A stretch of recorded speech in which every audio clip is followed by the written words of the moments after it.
when did you start professionally? Professionally. Let me say professionally. I've started professionally from day one. Okay. Like the first day I ever entered an art school. Okay, yeah, sure. And say I want to study art. Okay. That's the day I considered that Being a professional, that okay, you're. Oh. So the studio aspect of it is something that came progressively. Okay. It's not something, so it's built from the academic aspects to the extent of studio practice. Can you place any year to that? Yeah. Okay, let's say 2019. Okay. Because that was the first time I ever participated in an exhibition. Oh, so the exhibition was which exhibition? It's this Limcaf actually. Okay. Limcaf, you know about Limcaf, like in my city. Like I'm just getting to hear about that it means now. you are really extremely solo. Yeah, sincerely, like I'm just getting to even get myself familiar with the real artwork. It's just you versus your collectors. Exactly, just one-on-one Solo relationship. something. It's actually nice though, because there are many celebrated artists that they just have the face of the art, but it's not really reflecting in financial aspects of it. Just like it's everywhere. It's everywhere, even in music sector, in movies. Yeah. I used to yearn to even be part of exhibitions. At least let me even know that I'm an artist. Like But I now started it just started coming to me that okay, what do you actually want? Are you like being recognized in your own way? Mm-hmm. Are you getting the reward you're supposed to get? Then what's the issue? And I was like, okay, maybe sometimes fame just wants to enter into our head. That okay, let us see what we famous too. But the most important thing is that we are able to do what we're passionate about, and then we have the necessary funding to go about it. So as an artist, what are the challenges you faced? So the challenges, I had a lot of challenges working with those plastic that I started with.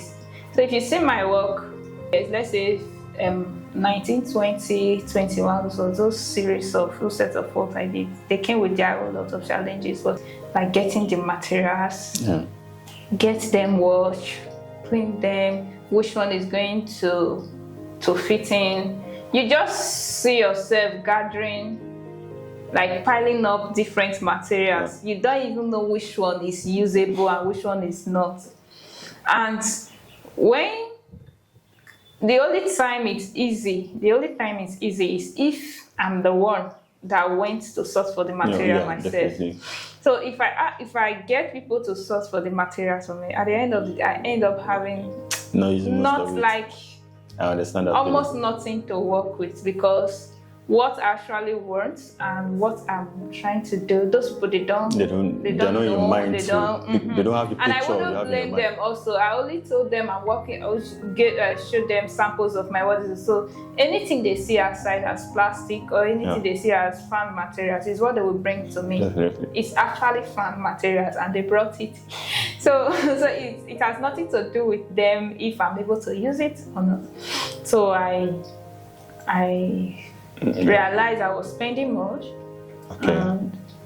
financially and energy-wise, it was very consuming. Instead, you want to explore things and you want to express yourself very well.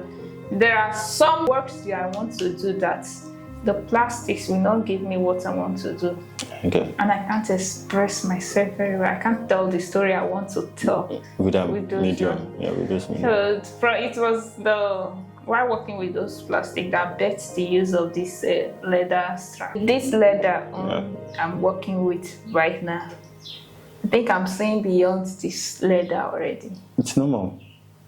I'm working with them as portrait show. I'm seeing them beyond portrait shows already. That's another thing I wanted to mention when I came here, right? But I just wanted I'm seeing them beyond because to me, I've been able to do a lot of portrait shows with them, right? And doing portrait show, there is limitation to the story, storyline. I'm working on a project titled The Parable of the Talent. It's about we recognizing that we have a talent, and also more of like an awareness to the world that we are, as an individual, we have our own uniqueness, we have our own talents. And the more we work on it, the more we receive more inspiration on how to go about it. Yeah. So that's what I'm trying to pass across through that particular project. And I'm also looking further in the aspect of a group exhibition.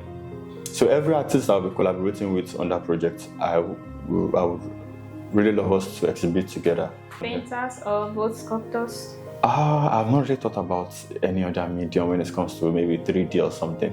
Okay. Mostly it's just 2D I'm thinking of presently. But of course, when the opportunity shows up, I will go for it. Aside being a practicing artist, yeah, you do any other work? You see that aside, we will now bring it back again because I'm a full-time artist. Did you study art in school? Yeah, fine and applied art. I went to the School of Education, Traditional University of Education in Ogun State. Ogun State? I'm also from Ogun State, actually. Oh, what part? Yeah, Ijebu. Ijebu. Yeah. I think I've caged myself to just using fabrics alone. And it's almost more of like, if it's not fabric, it's nothing. Working. Exactly. And although I started with mixed media, I'm talking about color and fabric. So that I met with Yoni of Ife, I did a particular piece for him there. So I met with him and was like, have you tried using complete fabric to do your work? And I was like, no, I've not really. He said, you can try it out. Okay. So immediately I left his palace, and then, my next work, I decided to attempt it, and it came out so amazing. I was like, okay, let me stick to this. Like, it's like that's sense. You arrived. So I don't know, I might meet someone else. I'll be like, okay, have you tried this thing? Have you tried that? Okay, let me try it out. Because what's really important is that we try to make sure that we evolve.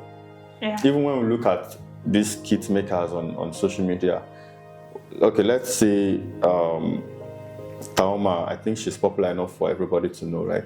For example, you see the aspect of, this family stuff when it comes to the mom correcting the child, and then you also see that one that has to do with religion. She's trying to make sure that she doesn't stick to only one thing. So that people get tired easily. So seen enough of this. Honestly. And same thing with Mr. Macaroni. Like 5 works, you have 5 years, how many exhibitions in a year? It's just honestly, okay. I think I can actually introduce the same thing in my craft, but I just don't know how to go about it yet. But with this conversation, I'll actually reflect. Just for you to allow yourself to connect with your work. Definitely. Connect with your medium, be more inquisitive with your medium. Sometimes you talk to the works. Definitely. It's normal. So talk to the what can we do? Have a conversation with the work you are creating. What can we do? Man, it's the way you're talking, it's as if I'm off in the hard work, because number one, I don't really explore like that when it comes to mediums.